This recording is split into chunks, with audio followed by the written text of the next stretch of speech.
The Blind Painter. Some of the most amazing paintings I have ever seen are those of Thomas Alsman. He is a quiet man in his early 60s, and he lives alone in a small, old, dark house on the edge of town. Thomas is a portrait painter, the best any of us have ever seen. Each one of his paintings is a Mona Lisa. Every little detail of your head, face, and upper body is exact and perfect. However, how he paints them is the question. You see, Thomas Alsman has been completely blind since the day he was born. Somehow, though, he can paint you. It's as if he can see you when you're sitting in front of him, having your portrait painted. How he discovered this ability, or how he can do it, is still unknown after so many years. He will not tell anyone. If you bring him payment, he will paint you, and he will paint you beautifully. So one day I decided to go up to the front door of his house. I stood there, still nervous, considering my decision. I was alone, as it is said he will not paint with others around. After a deep breath, I rang the doorbell. I waited for about 5 minutes. When I was about to go, finally he opened the door. His grey eyes looked over my head, and he was holding a cane. "Mr. Alsman, my name is Luke, and I want to be—" My voice trailed off in nervousness. "To be painted, right?" he said. "Do you have money to pay me?" "Of course, $200, I said. Thomas nodded and told me to come inside after I gave him the money. The house's interior was nice and simple.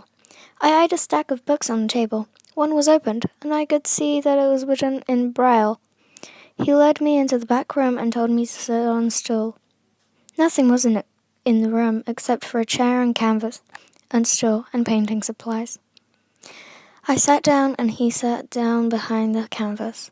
"Now, son, I must warn you, sometimes I paint a bit too far forward," Thomas said nervously. "Too far forward? What could that mean?" Maybe he sometimes painted on the wall behind the person, or in the yard outside the house? I dismissed the comment. I had a feeling he wasn't all there.